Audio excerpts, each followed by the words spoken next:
Hola, ¿qué tal? Comenzamos con la primera de las conferencias de introducción al psicoanálisis. Ya se va mi perrito, ya sabe por qué estoy aquí. Pero sí, efectivamente, lo visto, parte uno de las conferencias de introducción al psicoanálisis.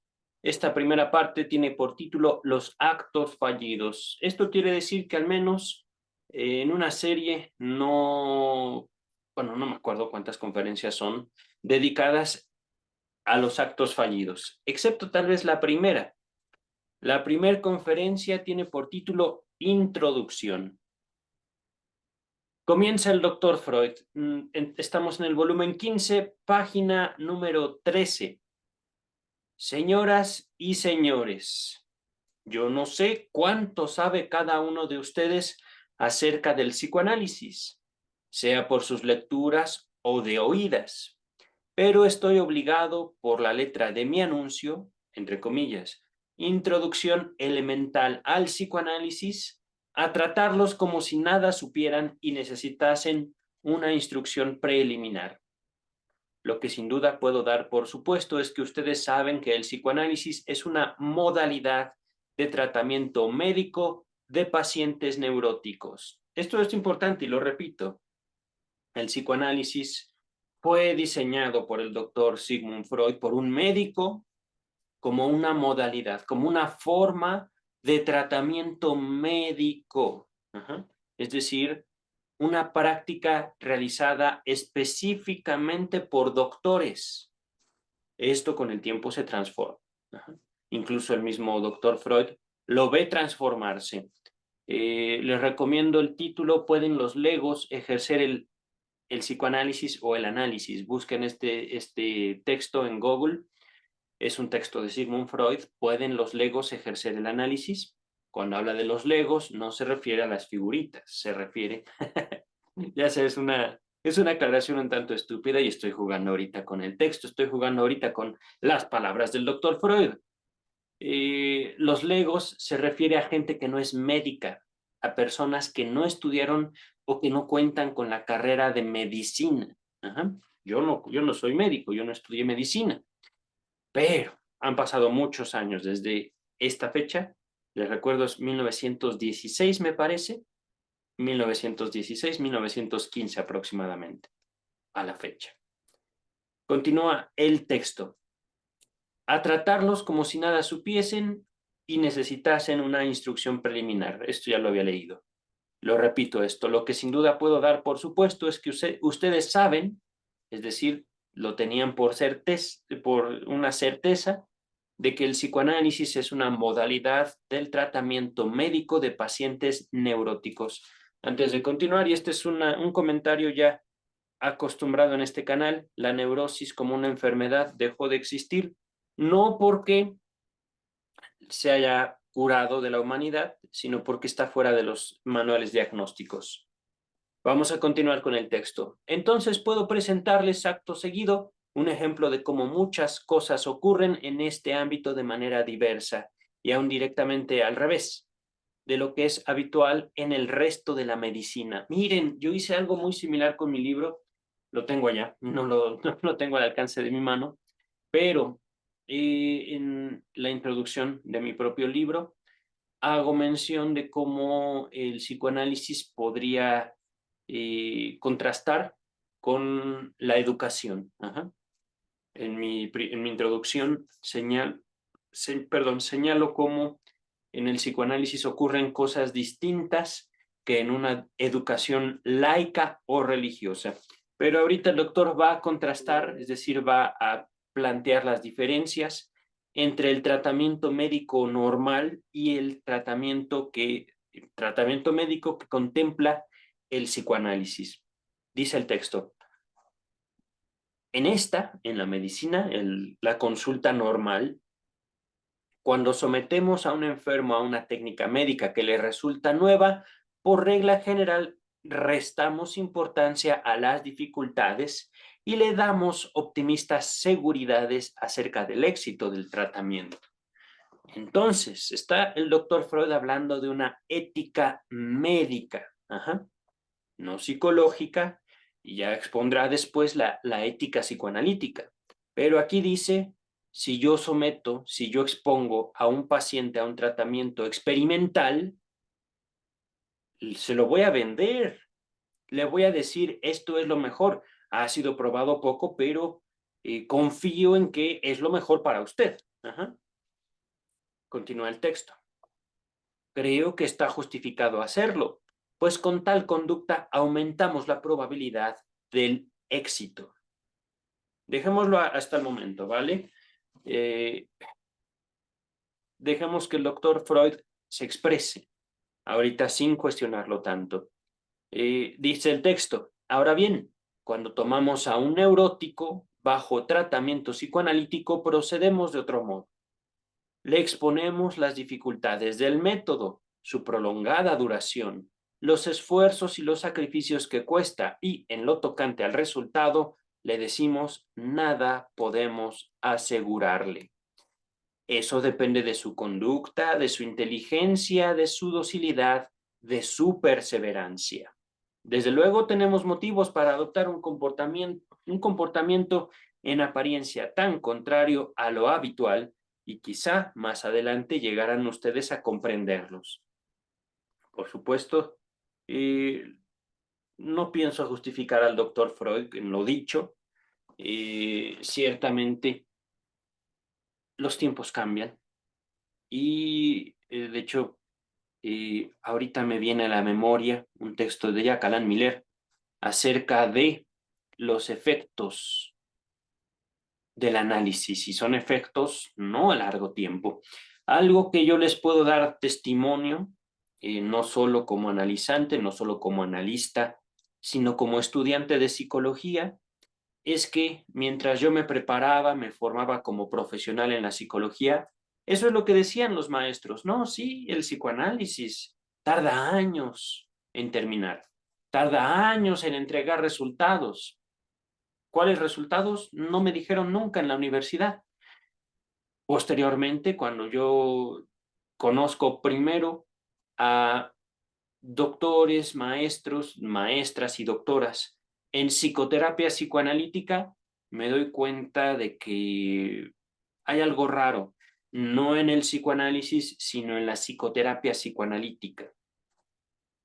Me sigo yo informando, me sigo yo investigando y acercando a otras figuras de la Ciudad de México, conozco al Centro de Investigación y Estudios Lacanianos, veo y me sumerjo en una práctica muy distinta a lo que yo vi de parte de los psicoterapeutas psicoanalíticos. Ajá. Entonces, les puedo dar testimonio de que efectivamente hay psicoanálisis y por otro lado hay psicoterapia psicoanalítica. Ajá.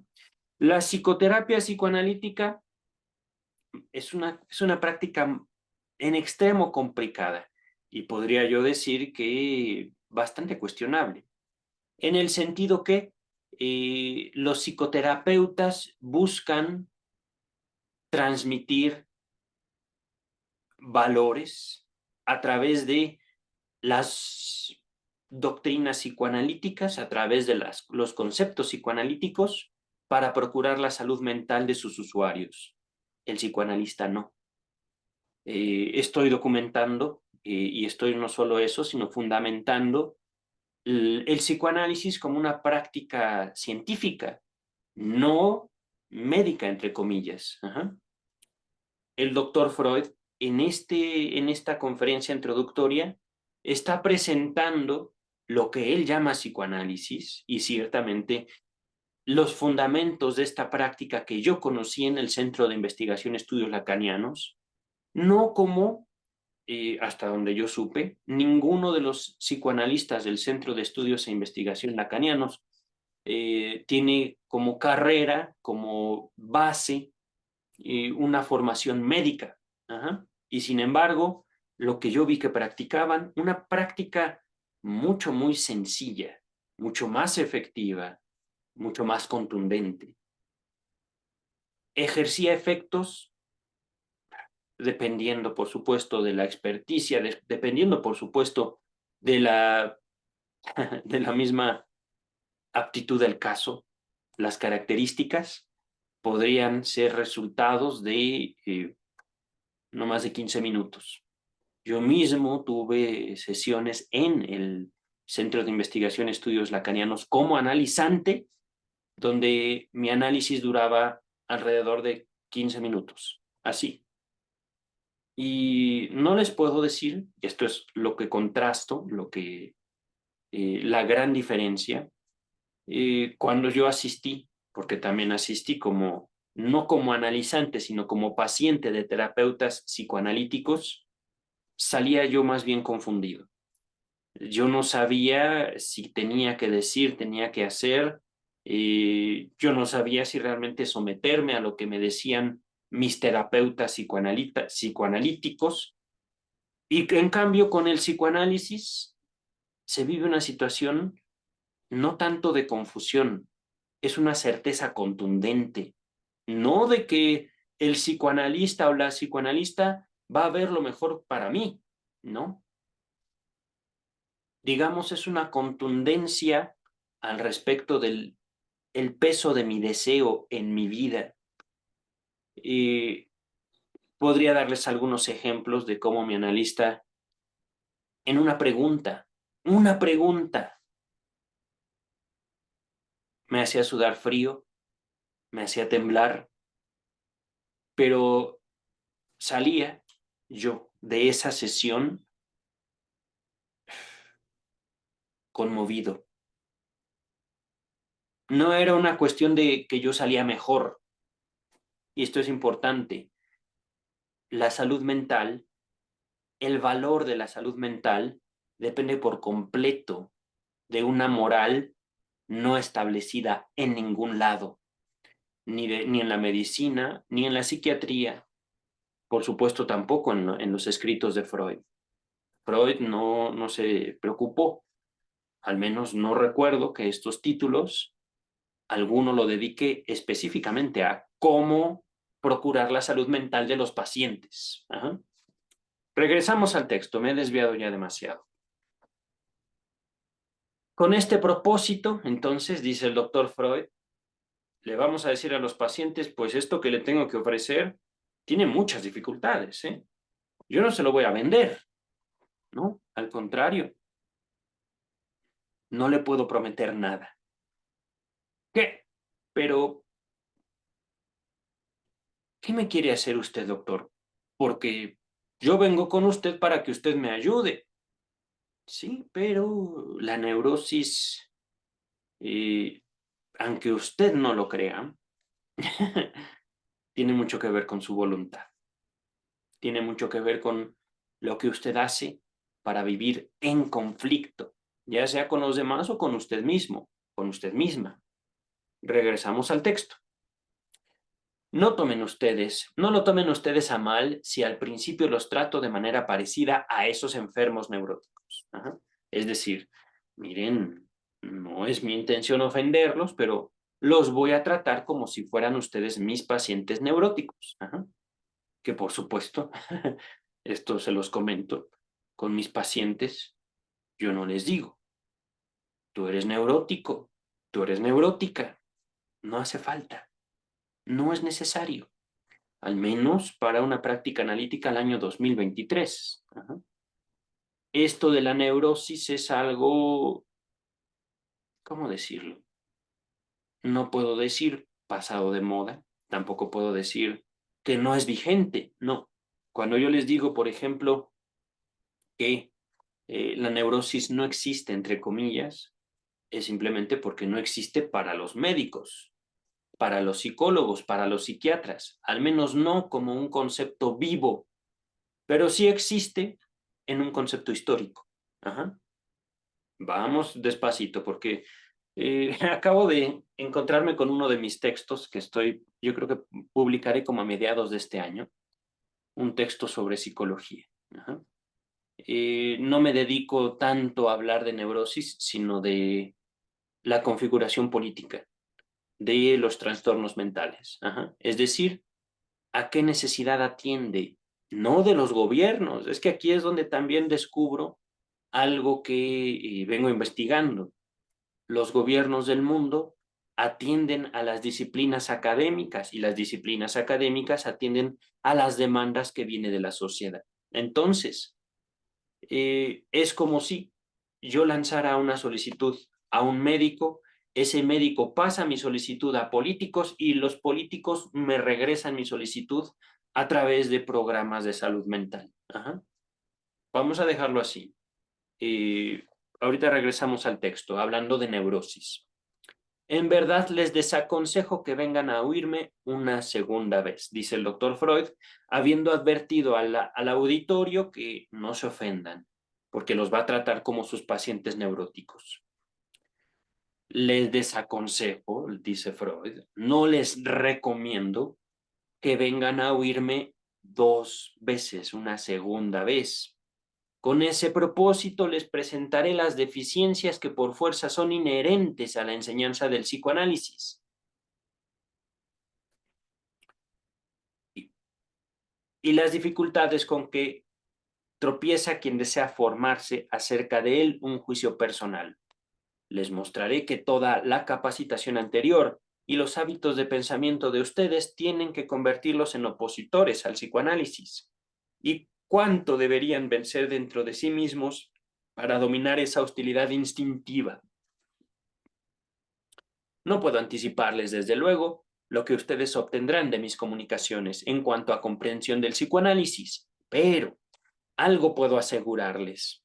Oyéndolas, no habrán aprendido a realizar una indagación psicoanalítica ni a ejecutar un tratamiento de esa índole. Entonces, ¿para qué nos transmite esto, doctor Freud? ¿Para qué se propone esta plática? Me pregunto yo. Vamos a continuar.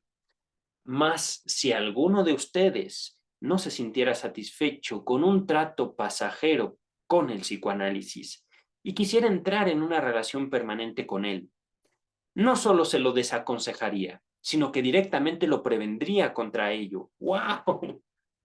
Y está hablando, está escribiendo, estamos leyendo las letras, las palabras, las ideas, los pensamientos de el doctor Freud. Doctor Freud, ¿dónde está? Acá. El padre del psicoanálisis. Les dice, yo no les recomiendo a mi hijo el psicoanálisis o a mi hija el psicoanálisis. Es difícil. Vamos a continuar, ¿vale? Tal como están hoy las cosas. Mediante esa elección vocacional, se coartaría toda posibilidad de lograr éxito en una universidad. Y si hubiera de entrar en la vida como médico practicante, se encontraría en medio de una sociedad que no comprende sus empeños, que lo mira con desconfianza, con hostilidad, y que le suelta todos los malos espíritus que en ella están en acecho. ¡Wow! Las manifestaciones que acompañan a la guerra que hoy descarga sus furias sobre Europa, Primera Guerra Mundial, esto es un apartado mío, continuamos, quizá les permitan formarse una idea de cuántas legiones hay de tales espíritus. Muajajaja. Verán, es que el doctor Freud se dedica ahorita a hablar de espíritus y ciertamente yo también lo retomo en mi libro, y es que no podemos descartar el lenguaje, el impacto del lenguaje. Caramba. Continúa el texto. Siempre hay bastantes personas que, a pesar de tales incomodidades, se sienten atraídas por algo que puede constituirse en un nuevo fragmento del saber. Si alguno de ustedes perteneciera a esa clase y, desdeñando mis avisos, volviera a presentarse aquí la próxima vez, será bienvenido. Pero todos tienen el derecho de enterarse de estas dificultades del psicoanálisis a que he aludido. Primero están las de la instrucción, las de la enseñanza del psicoanálisis. En la enseñanza médica se han habituado ustedes a ver, observar. Ven el preparado anatómico, el precipitado en la reacción química, la contracción del músculo como resultado de la estimulación de sus nervios. Más tarde se exhiben a los sentidos de ustedes, los enfermos, los síntomas de su enfermedad, los productos del proceso patológico y, en muchos casos, hasta el agente de la enfermedad en su estado aislado. Qué bello debe ser eso. Continuamos. En los departamentos de cirugía son testigos de las intervenciones mediante las cuales se procura aliviar al enfermo y tal vez ustedes mismos ensayen ejecutarlas. También en la psiquiatría, la presentación del enfermo con sus muecas, sus modos de decir y su conducta alterados, le sugiere una multitud de observaciones que dejarán en ustedes una impresión profunda. Así, el profesor de medicina desempeña predominantemente el papel de un guía y de un intérprete que los acompaña por un museo, mientras ustedes obtienen un contacto inmediato con los objetos y por medio de su propia percepción, se sienten convencidos de la existencia de los nuevos hechos. Por desdicha, en el psicoanálisis, todo es diverso. En el tratamiento analítico no ocurre otra cosa que un intercambio de palabras entre el analizado y el médico. El paciente habla, cuenta sus vivencias pasadas y sus impresiones presentes, se queja, confiesa sus deseos y sus mociones afectivas. El médico escucha, procura dirigir las hilaciones de pensamiento del paciente, exhorta, empuja su atención en ciertas direcciones, le da esclarecimientos y observa las reacciones de comprensión o rechazo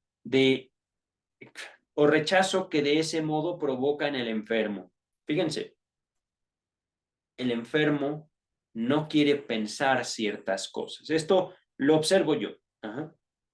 El médico que practica el psicoanálisis, podemos decir, los primeros psicoanalistas. O la técnica de Freud es palabra, guía al pensamiento dentro de una relación médico-paciente. Ajá. Analista, analizante. Ajá. Y es simplemente guiar la atención. ¿De qué? Vamos a ver. Los pacientes, dice el texto, los parientes incultos de nuestros enfermos, a quienes solamente les impresiona lo que se ve y se palpa, que pueden tocar, de preferencia las acciones como se ven en el cinematógrafo, 1915-1916, continúa el texto, nunca dejan de manifestar su duda de que, entre comillas, meras palabras puedan lograr algo con meras palabras puedan lograr algo con la enfermedad. Desde luego, es una reflexión tan miope como inconsecuente. Es que en serio,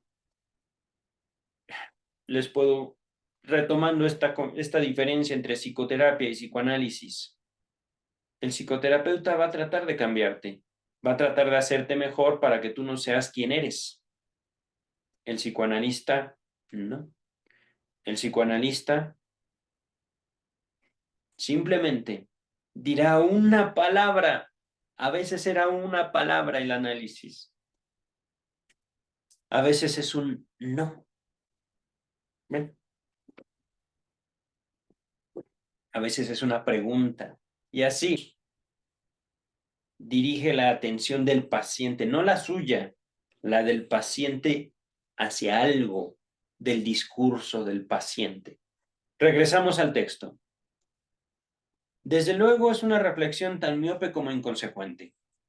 Es la misma gente que sabe con igual seguridad que los enfermos, entre comillas, meramente imaginan, cierra comillas, sus síntomas. Es decir, es gente menospreciando lo que ellos no viven, o puede ser lo que ellos se niegan a percibir. Y por supuesto lo condenan. Continúa el texto. Y hablando de que lo condenan, hablo tanto de los pacientes como del mismo tratamiento. Ajá. Dice el texto, las palabras fueron originariamente en salmos y la palabra conserva todavía hoy mucho de su antiguo poder ensalmador. Ensalmo, voy a buscar en Google qué es un ensalmo.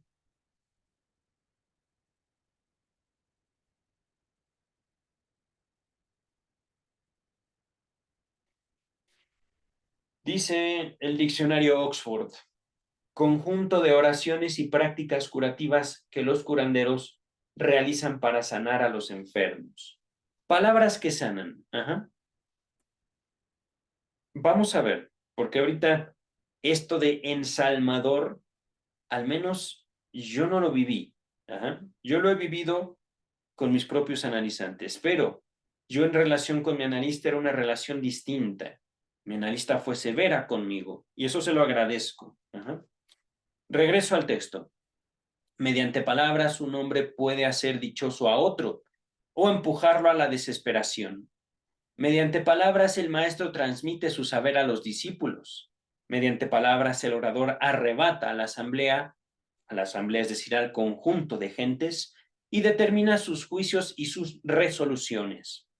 Palabras despiertan sentimientos y son el medio universal con que los hombres se influyen unos a otros. Por eso, no despreciemos el empleo de las palabras en la psicoterapia y démonos por satisfechos si podemos ser oyentes de las palabras que se intercambian entre el analista y su paciente. Nota número 1. Véase un pasaje análogo en el texto. ¿Pueden los legos ejercer el análisis? Volumen 20, es decir, todavía tenemos al menos 5 volúmenes antes de llegar a ese texto, en este espacio, ¿vale? Si ustedes gustan, pueden buscarlo en Google. Es un texto, si mal no recuerdo, de entre 15 y 20 páginas. Si mal no recuerdo, puede ser más, puede ser menos. Regresamos al texto y también hay algo aquí.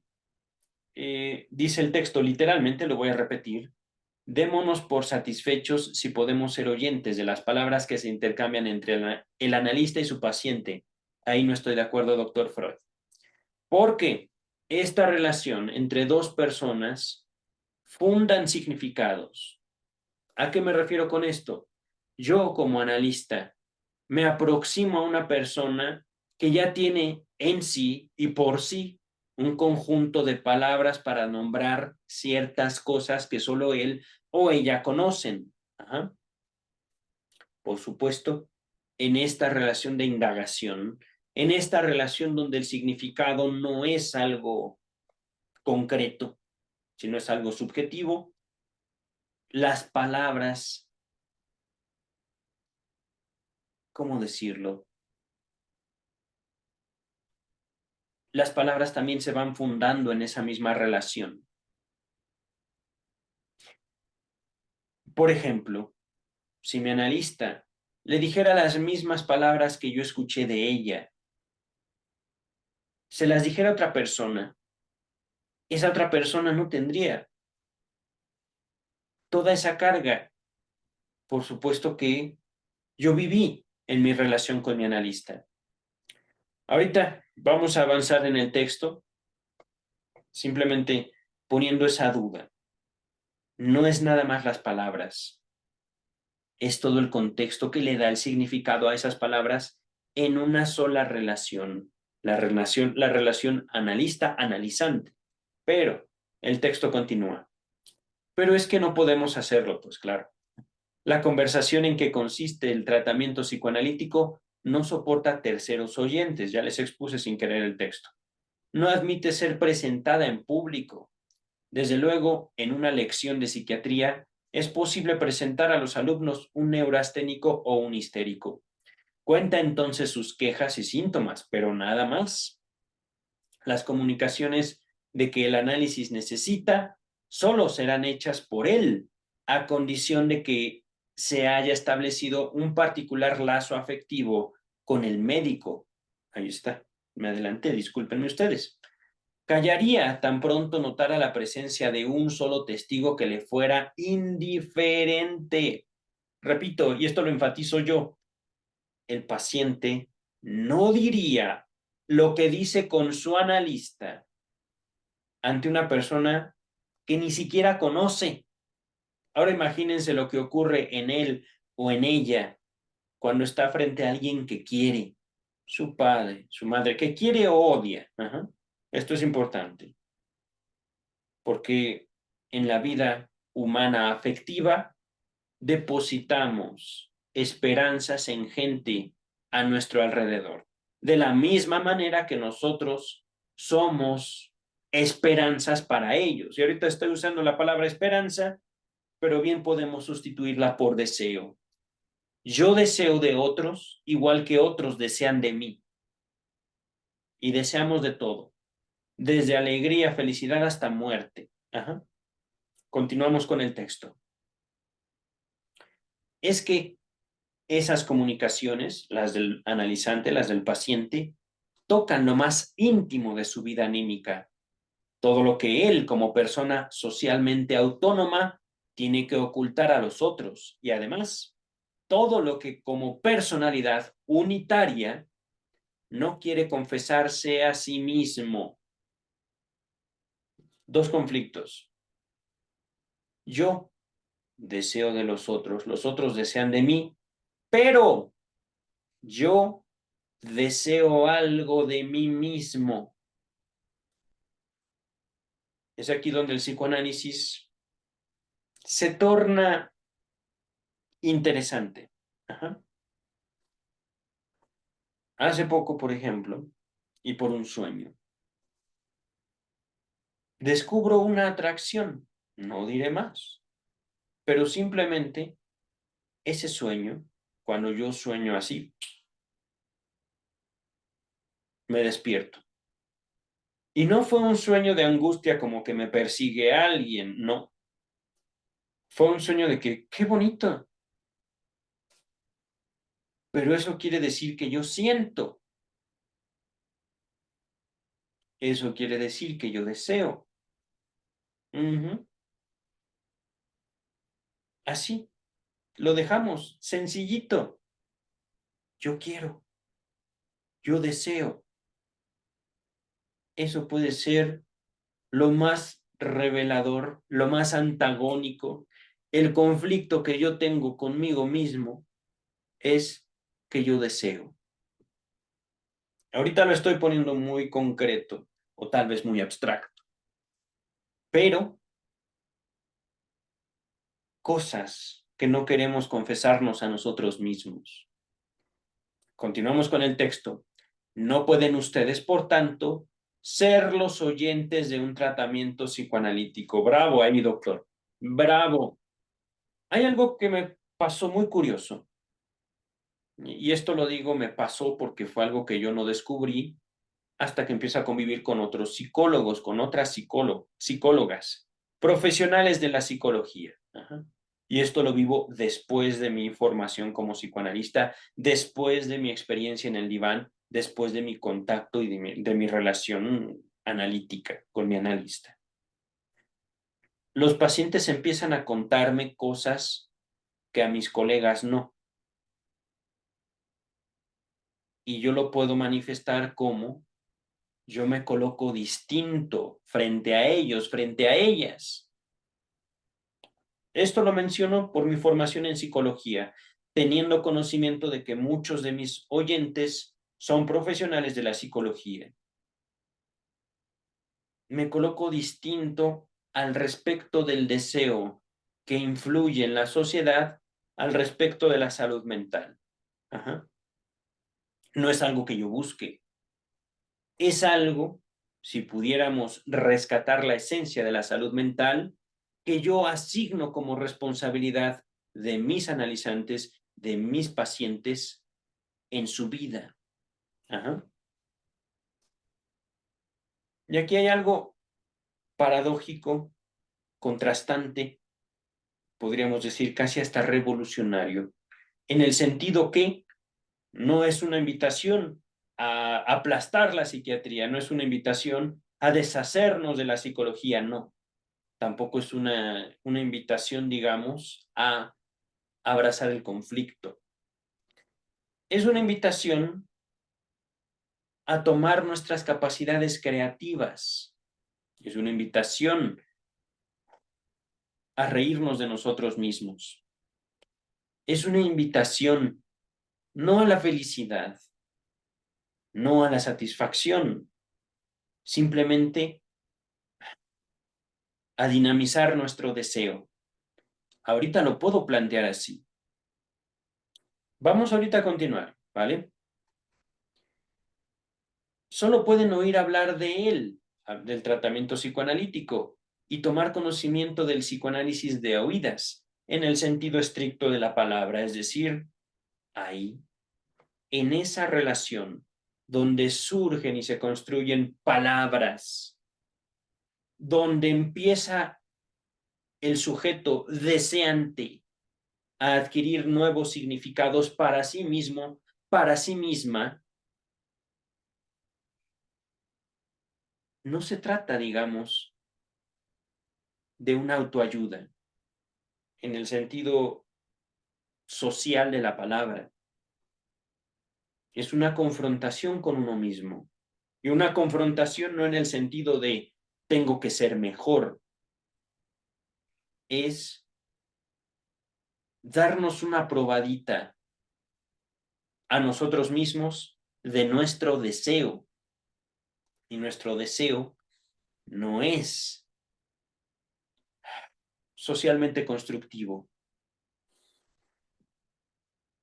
Hablando del deseo desde el psicoanálisis, no es simplemente lo que podríamos entender a partir de la mera palabra.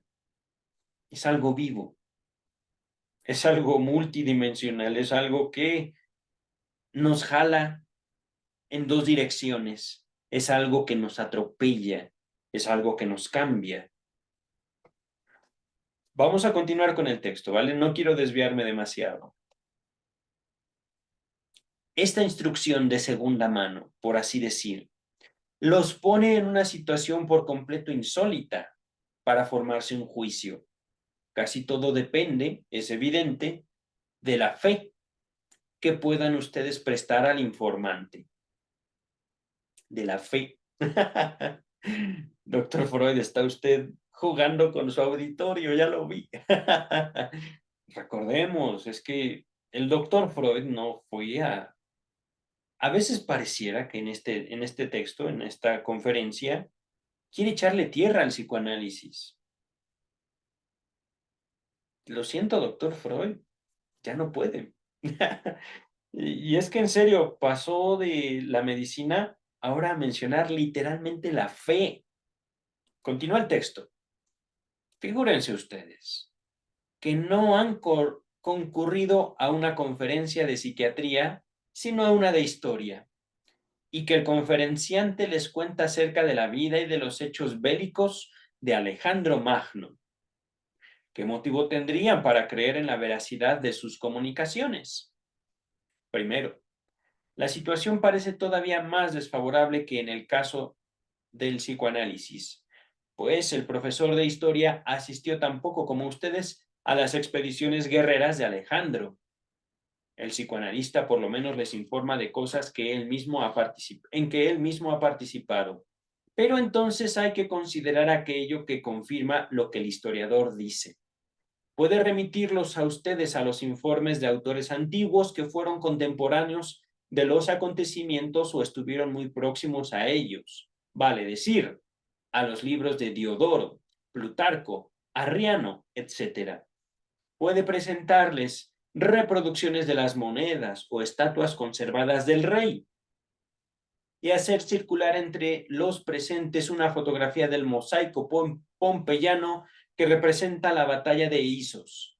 En rigor, todos esos documentos solo prueban que generaciones anteriores ya creyeron en la existencia de Alejandro y en la realidad de sus hazañas.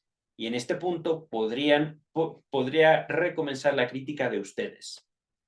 Descubrirían entonces que no todo lo que se informa sobre Alejandro es digno de crédito, ni susceptible de certificarse en sus detalles. Pero yo no puedo suponer que saldrán de la sala de conferencias dudando de la realidad de Alejandro Magno. Su juicio se regirá por dos consideraciones principales. La primera, que el conferenciante no tiene ningún motivo concebible para presentarles como real algo que él mismo no tenga por tal. Y la segunda, que todos los libros de historia asequibles exponen los acontecimientos de una manera parecida. Y si después se enfrascan en la compulsa de las fuentes antiguas, tomarán en cuenta estos mismos factores, a saber, los motivos posibles del informante y el acuerdo recíproco de los testimonios.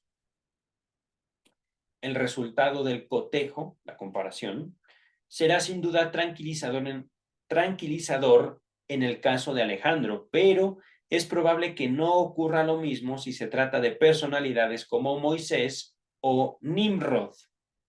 Ahora bien, en lo que sigue tendrán ocasión de individualizar con suficiente nitidez la duda que pueden elevar contra la credibilidad del informante en psicoanálisis. Ahora tienen todo el derecho de hacer esta pregunta. Si no existe ninguna certificación objetiva del psicoanálisis, ni posibilidad alguna de hacer demostración pública de él, ¿cómo se puede aprenderlo y convencerse de la verdad de sus aseveraciones? Bueno, es muy sencillo. Viviéndolo, experimentándolo. Esa es la diferencia entre psicoterapia y psicoanálisis, al menos psicoterapia psicoanalítica para el año 2023 en México. Hay sociedades en donde no creo que exista esta diferencia. Y en este sentido podría considerarme dichoso por estas dos posibilidades, haberlas vivido. Regreso al texto.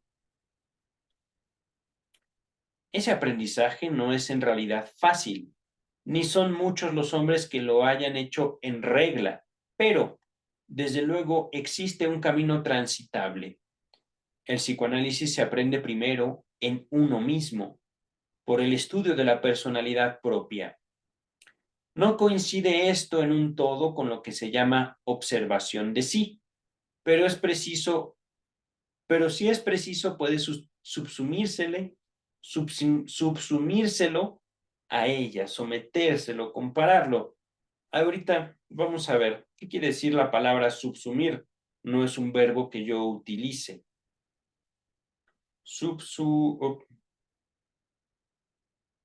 Subsumir. Incluir algo como componente en una síntesis o clasificación más amplia. Segunda definición, considerar algo como parte de un conjunto más amplio o como caso particular sometido a un principio o norma general. Incluir, podremos decir. Podremos incluir el estudio de la personalidad propia dentro de la observación de sí o viceversa. La observación de sí dentro del estudio, el estudio de la personalidad propia. Vamos a regresar al texto, a ver qué nos dice el doctor Freud.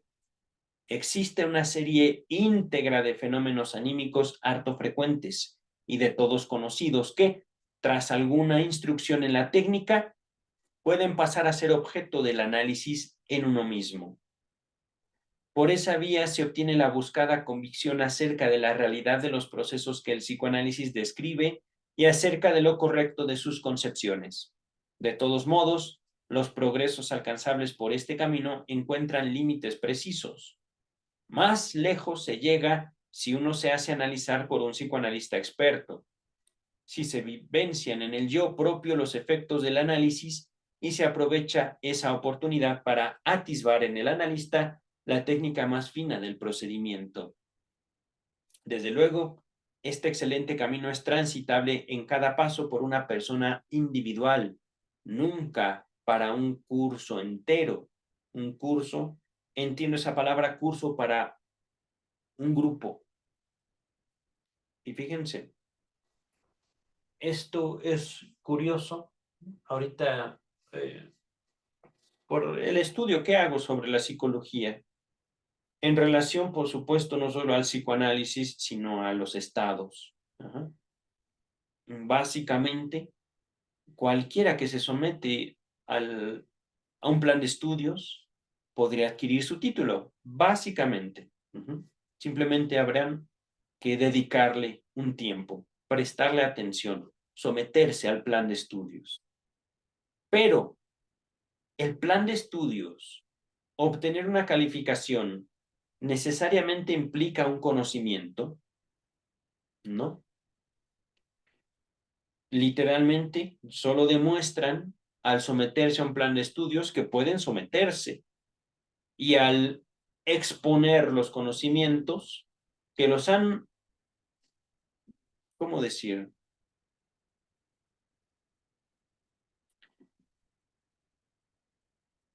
que los pueden repetir, pero esos conocimientos no necesariamente los transforman.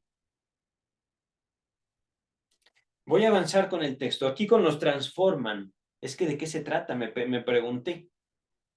¿De qué se trata al estudiar la psicología? Uno sale convencido de que siendo un exponente de la salud mental, y no, miren, es que así lo planteo, siendo uno exponente de la salud mental, ¿por qué? Porque estudié psicología, porque yo voy a brindar tratamientos a través de los cuales las personas van a alcanzar salud mental. ¿Eso me hace a mí mismo sano mentalmente? Pues no, es una paradoja ahí, es una complicación y una dificultad que no se salva a la psicología y no la salva no frente al psicoanálisis, sino frente a la sociedad. Hace poco preguntaba a un superior mío, no en el psicoanálisis, tampoco en la psicología, pero alguien que sí reconozco como una autoridad. Yo le preguntaba, ¿cuál es el porcentaje de la población mexicana que acude a servicios de psiquiatría? Y él me dice, menos del 5% de la población total en México. Yo no pude platicar más con esta persona que yo respeto, pero yo calculo que es mucho menos. Y hablando específicamente de la práctica psiquiátrica. ¿Por qué la práctica psiquiátrica fue mi interés? Pues porque la práctica psiquiátrica se liga totalmente con la práctica médica, pero la práctica psicológica no se liga con la práctica médica. La psicología. La psicología se mide más bien en un sentido de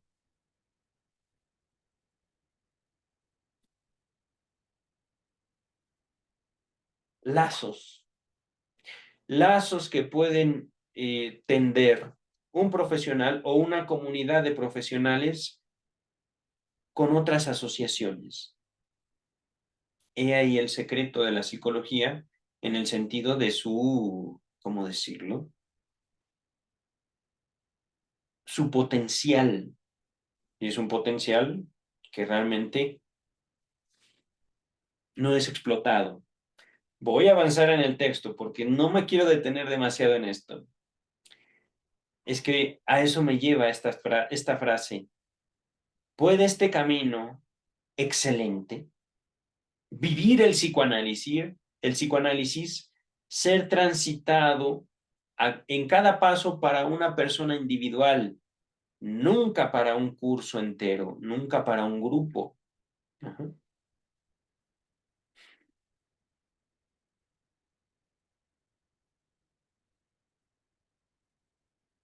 Cuando yo les digo, el psicoanálisis se vive en el diván, se experimenta,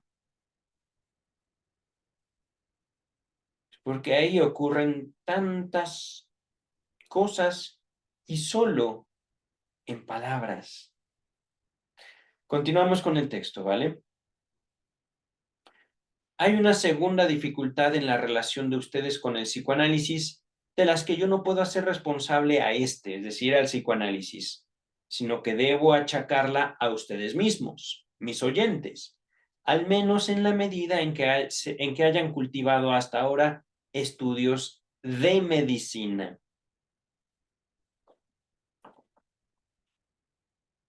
Esa formación previa ha imprimido a la actividad de pensamiento de ustedes una determinada orientación que ha de apartarlos mucho del psicoanálisis. Se les ha enseñado a buscar un fundamento anatómico para las funciones del organismo y sus perturbaciones, a explicarlas en términos de física y de química y a concebirlas biológicamente, pero ni un fragmento del interés de ustedes fue dirigido a la vida psíquica, que, no obstante, corona el funcionamiento de este organismo maravillosamente complejo. Por eso les es ajeno un modo de pensamiento psicológico y se han habituado a mirarlo con desconfianza, a negarle el carácter de cientificidad, a abandonarlo a los legos, a los poetas, a los filósofos de la naturaleza y a los místicos. Nota número 2 al respecto de las palabras filósofos de la naturaleza. Dice el traductor, en el sentido de los partidarios de la, entre comillas, filosofía de la naturaleza, se cierran comillas, panteísta de Schelling, voy a latinizar, Schelling, que tuvo vigencia en Alemania en la primera parte del siglo XIX. Estamos hablando de 1850 aproximadamente. Y me supongo que debe de ser una especie como de técnica de autoayuda, no lo sé. Vamos a continuar. Ya después investigamos sobre Schelling o Schelling. Continúa Freud. Esta limitación, por cierto, un perjuicio para la actividad médica de ustedes, pues el enfermo les presentará primero, como es la regla en todas las relaciones humanas, su fachada anímica. Repito, esta limitación a alejarse del pensamiento psicológico, a mirar el pensamiento psicológico con desconfianza, negarle la cientificidad. Esta limitación importa para ustedes, por cierto prejuicio para la actividad médica, pues el enfermo les presentará primero, como es la regla en todas las relaciones humanas, su fachada anímica, es decir, ¿qué quiero yo que tú pienses de mí? ¿Cuál es mi deseo para contigo? Continúa el texto. Y yo me temo que en castigo se verán precisados a dejar una parte de la influencia terapéutica que ustedes, nota 3, pero continúo, pretenden conseguir en manos de esos médicos legos, naturistas y místicos a quienes tanto desprecian. Nota número 3. Cuando dice Freud, ustedes, viene de la palabra alemana, la voy a latinizar, sie con S, sie. En las primeras ediciones alemán, dice, sie, ellos, una nota del traductor, una nota bastante extraña, por cierto. Regresamos al texto. No ignoro la disculpa que puede hacerse valer respecto de esa carencia. Falta la ciencia auxiliar filosófica que pudiera servir a los propósitos médicos de ustedes. Ni la filosofía especulativa, ni la psicología descriptiva, ni la llamada psicología experimental que sigue las huellas de la filosofía de los sentidos, perdón, que sigue las huellas de la fisiología de los sentidos, tal como se las enseña en las escuelas, son capaces de decirles algo útil acerca de la relación entre lo corporal y lo anímico, o de ponerles al alcance de la mano las claves para la comprensión de una perturbación posible de las funciones anímicas. Dentro de la medicina es cierto que la psiquiatría se ocupa de describir las perturbaciones del alma observadas y de reunirlas en ciertos cuadros clínicos, pero por momentos los propios psiquiatras dudan de que sus clasificaciones meramente descriptivas merezcan el nombre de una ciencia. Estamos hablando, recordemos, 1915. Eso no ha avanzado. La psiquiatría no ha avanzado tampoco en ese sentido. Continúa el texto. Los síntomas que componen esos cuadros clínicos no han sido individualizados en su origen, ni en su mecanismo, ni en su enlace recíproco. No les corresponden alteraciones registrables en el órgano anatómico del alma, o esas alteraciones son tales que a partir de ellas no podría explicárselos. Esta frase me llamó poderosamente la atención. Alteraciones registrables en el órgano anatómico del alma. Se los voy a mostrar en pantalla. Órgano anatómico del alma. Aquí veo a mi analista retorciéndose aquí. Miren. Recordemos. Está Freud hablando de la formación de médicos en el año 1915 aproximadamente. Órgano anatómico del alma. Podemos aproximarnos a esta frase como lo que a mí, y solo a mí, me dan mis órganos, mi cuerpo. Órgano anatómico del alma. Aquí es donde el psicoanálisis, podemos decir, se divorcia, no solo en un sentido descriptivo, sino en un sentido, ¿cómo decirlo?, lingüístico,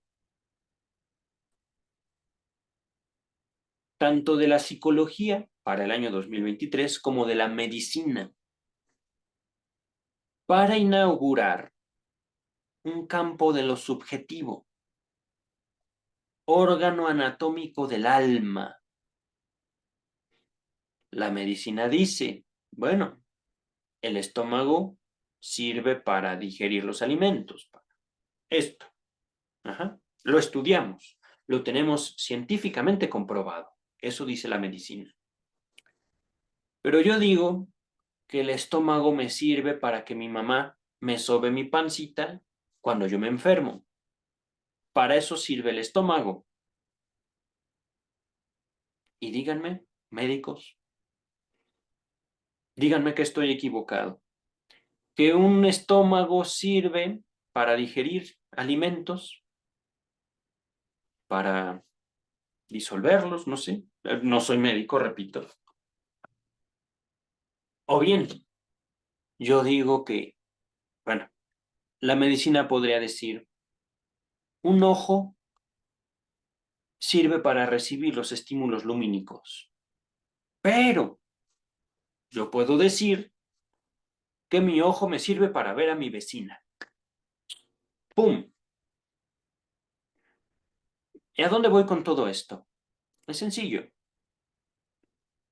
La medicina, aunque ustedes no lo crean, proviene de las universidades, y las universidades, aunque ustedes no lo crean, provienen de la historia de, no puedo decir la religión católica, no, todas las formas de pensamiento religioso. ¿A dónde voy con todo esto? Ah, no, es que tenemos sexo para que la especie se reproduzca. Pues no, no. La función de un organismo no la determina la biología, no la determina la fisiología. La función de un órgano la determina el alma.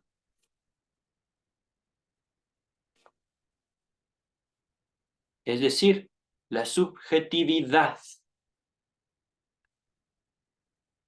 Ahí está el divorcio entre el psicoanálisis y la medicina. Y por supuesto, ahí la psicología queda en un segundo o tercer orden. Ahí no existe salud mental. Ahí no existe. Donde manda capitán, no gobierna un médico. Donde manda el enfermo, en su cuerpo, en sus funciones, no gobierna la OMS, no gobierna la Organización Mundial de la Salud. Ahí no. Regresamos al texto. Dejo de compartir, ¿vale? Estamos en la página 18. Y ahí está. Y esas perturbaciones del alma solo son susceptibles de influencia terapéutica cuando se las puede individualizar como efectos colaterales de una afección orgánica por lo demás. Repito, esas perturbaciones del alma, de lo que yo hago con mi cuerpo, solo son susceptibles de influencia terapéutica cuando se las puede individualizar, es decir, aquí están, individualizar usted, su cuerpo, usted, su deseo, usted, su placer, su satisfacción, como efectos colaterales de una afección orgánica por lo demás, efectos colaterales. Es decir, la enfermedad me sirve, la enfermedad les sirve a ustedes y la enfermedad les sirve a la humanidad. La enfermedad no somete a la humanidad somete a la enfermedad a sus deseos. ¡Pum! Entonces, no es la enfermedad, es el deseo. Es el deseo de obtener algo. Ya les dije, me duele mi pancita, mamá, pancita. Ah, ya me siento mejor. Gracias, mamá. Pancita, nada más. Continuamos con el texto. He ahí la laguna que el psicoanálisis se empeña en llenar. Aquí también, doctor Freud, bueno, es una labor imposible, he de reconocerlo, pero es una labor apasionante. Y es una labor riquísima. Vamos a continuar, ¿vale? Porque si no, me voy a desglosar aquí en el cariño que le tengo a esto, a la práctica analítica. Quiere dar a la psiquiatría esa base psicológica que se echa de menos y espera descubrir el terreno común desde el cual se vuelva inteligible el encuentro de la perturbación corporal con la perturbación anímica. A este fin debe mantenerse libre cualquier presupuesto ajeno, de naturaleza anatómica, química o fisiológica, y trabajar por entero con conceptos auxiliares puramente psicológicos. Por eso me temo que al principio les suena a cosa extraña, a ustedes, médicos, o futuros médicos. Permítanme, estoy en la página 18, acabamos en la 21, ¿vale? Ya estamos muy cerca y estamos terminando ya la 18. Dice el texto. En cuanto a la dificultad que sigue, no quiero echar parte de la culpa a la formación previa o a la actitud de ustedes. Por dos de sus tesis, el psicoanálisis ultraja a todo el mundo y atrae su aversión. Una de ellas choca con un prejuicio intelectual, la otra con un prejuicio estético-moral. Permítanme que no subestime estos prejuicios. Son poderosos, son los sedimentos de procesos de desarrollo útiles y aún necesarios para la humanidad, alimentados por fuerzas afectivas. La lucha contra ellas, contra ellos, contra estos motivos, es asunto difícil, le repito, prejuicio intelectual y prejuicio estético-moral. Vamos a ver qué quiere decir el doctor Freud. La primera de estas aseveraciones ingratas del psicoanálisis dice que los procesos anímicos son, en sí y por sí, inconscientes. Y los procesos conscientes son apenas actos singulares y partes de la vida anímica total.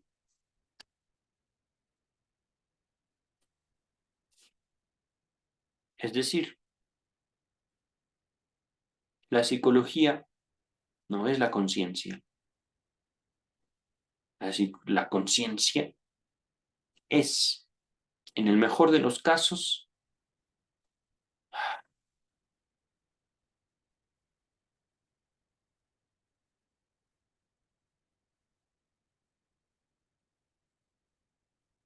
una muestra del narcisismo filosófico.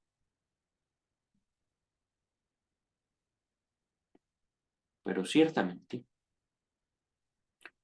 aquellos que nos hemos entregado a nuestra palabra, aquellos que descubrimos la vida oculta tras esta fachada, nos damos cuenta que en el momento en el que nosotros nos permitimos hablar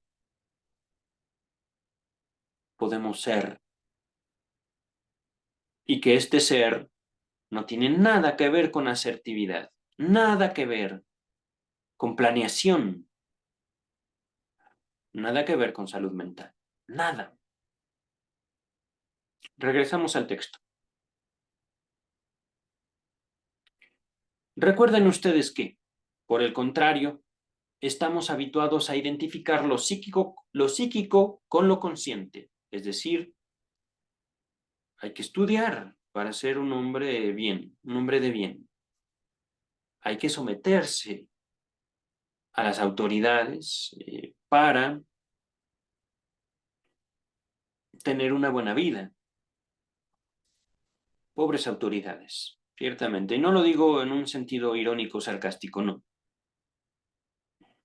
Lo digo porque depositamos en ellos, en los estados, algo que ni Dios puede hacer. Continuamos con el texto. A la conciencia la consideramos directamente el carácter definitorio de lo psíquico y a la psicología la doctrina de los contenidos de la conciencia. Hasta nos parece tan trivial esa igualación que sentimos como un absurdo manifiesto toda contradicción a ella. No obstante, el psicoanálisis no puede menos que plantear esa contradicción. Le es imposible tomar como supuesto la identidad entre lo consciente y lo anímico. Nota número 5. Antes de continuar con la nota 5, en otras palabras, quiere decir, yo no soy eso que siento, yo no soy eso que pienso. Ajá. Repito, yo no soy lo que sé de mí. Yo no soy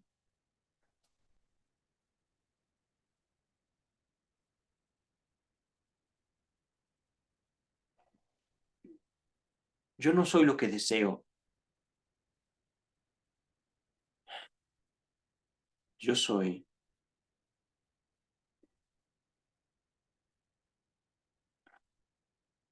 lo que el resto de mi deseo me permite ser.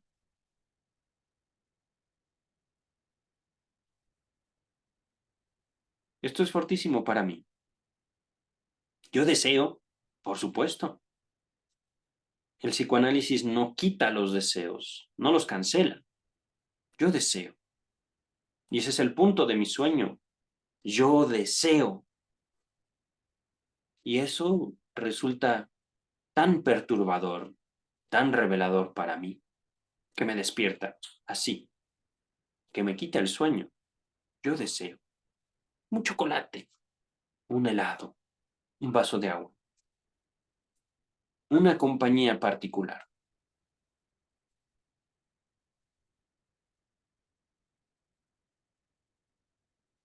Y es que deseamos más allá de nuestra realidad. Por eso les digo, yo soy lo que el resto de mi deseo me permite ser. Yo soy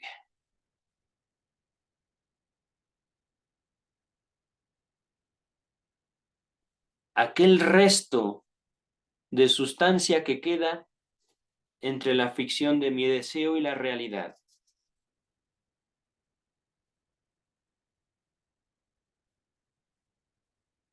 Y soy yo aplastándome a mí mismo con mi deseo. Continuamos con el texto, ¿vale? Ahora sí, nota número 5. Desde la 4, me salté la 4. Repito esto de la nota 4 al respecto de esta frase. Los procesos conscientes son apenas actos singulares y partes de la vida anímica total. Nota número 4.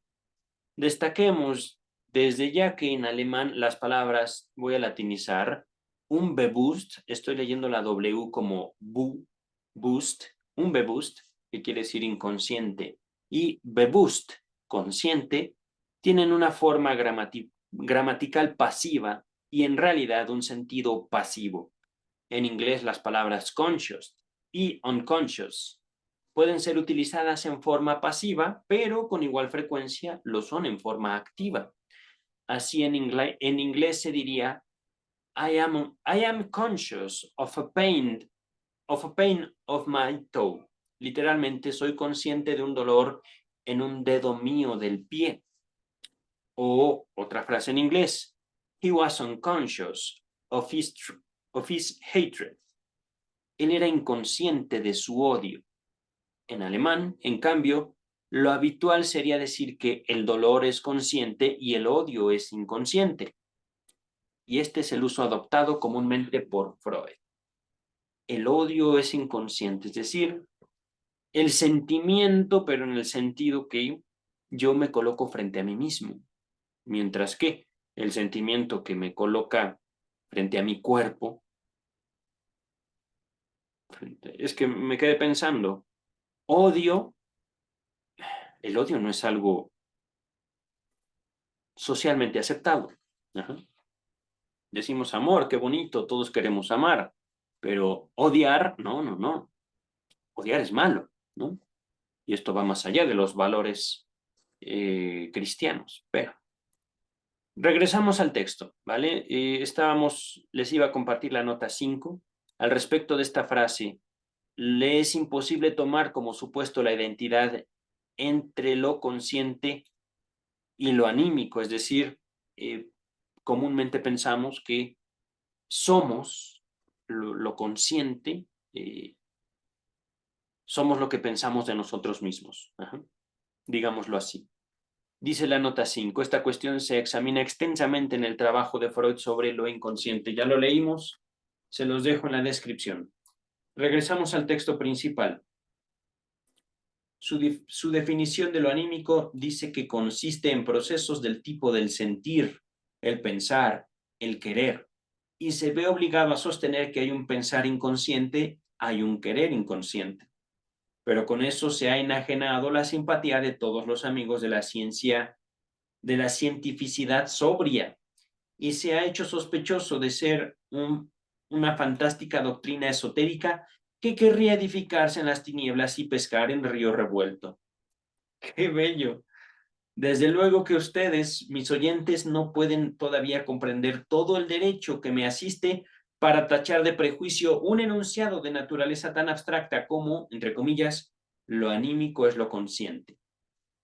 Es un prejuicio, ciertamente. Tampoco pueden aún colegir el desarrollo que eventualmente llevó a desmentir lo inconsciente. A desmentir no quiere decir a cancelar, quiere decir a identificar. Si es que existe, dice el texto, una cosa tal, ni la ventaja de que esa desmentida como pudo, ni la ventaja que de esa desmentida pudo obtenerse, repito, ni qué tan provechoso es partir de la hipótesis de algo inconsciente. Todo suena como una vacía disputa verbal. ¿Qué hace coincidir lo psíquico con lo consciente o debe extendérselo más allá? No, perdón. ¿Se hace coincidir lo psíquico con lo consciente o debe extendérselo más allá? Es decir, bla, bla, bla, bla. No se trata de convencer a una persona de que Freud tenía razón. No. Dejemos que la gente que no gusta escuchar, pues que no escuchen. Serán ellos o ellas quienes paguen por eso, y no frente a un psicoanalista, frente al mundo. Continúa el texto. No obstante, puedo asegurarles que con el supuesto de que existen procesos anímicos inconscientes, se ha iniciado una se ha iniciado una reorientación decisiva en el mundo y en la ciencia. Menos todavía pueden ustedes sospechar cuán estrecho es el lazo que une esta primera audacia del psicoanálisis con la segunda que ahora mencionaré. Este segundo enunciado que el psicoanálisis proclama como uno de sus hallazgos contiene, en efecto, la aseveración de que emociones pulsionales que no pueden designarse sino como sexuales en sentido estricto y en sentido lato, desempeñan un papel enormemente grande, hasta ahora no apreciado lo suficiente, en la causación de las enfermedades nerviosas y mentales, y más aún, que esas mismas mociones sexuales participan en medida que no debe subestimarse en las más elevadas creaciones culturales, artísticas y sociales del espíritu humano. Nota número 6. Las pulsiones sexuales son el tema de la conferencia, 20ª conferencia 20, ¿vale? Página 277 y siguientes. Ya es el tomo 16, por cierto. Regresamos al texto principal. Aquí está.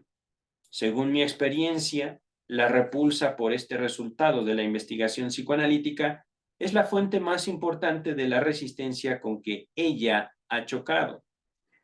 ¿Quieren saber cómo nos explicamos este hecho? Creemos que, bajo el acicate del apremio de la vida, la cultura fue creada a expensas de la satisfacción pulsional y en buena parte es recreada siempre de nuevo en la medida en que los individuos que van ingresando en la comunidad de los hombres repiten en favor del todo este sacrificio de satisfacción pulsional. Entre las fuerzas pulsionales así empleadas, las pertenecientes a las mociones sexuales desempeñan un papel importante.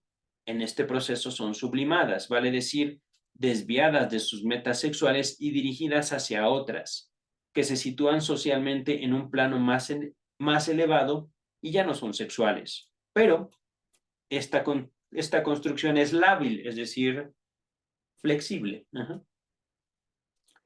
Las pulsiones sexuales no quedan bien domadas y en todo individuo debe sumarse a la obra cultural y en todo individuo que debe sumarse a la obra cultural subsiste el peligro de que sus pulsiones sexuales se rehúsen a ese empleo. La sociedad no discierne amenaza mayor a su cultura que la eventual emancipación de las pulsiones sexuales y el regreso de ellas a sus metas originarias. Nota número 7. Dice el traductor, el tratamiento más completo que hizo Freud del tema del antagonismo entre la cultura y las fuerzas pulsionales se halla en el texto El malestar en la cultura de 1930. Ya llegaremos a él, todavía no lo hemos leído en este espacio. Regresamos al texto principal. ¿Dónde me quedé? Nota 7. ¿Dónde está la nota 7?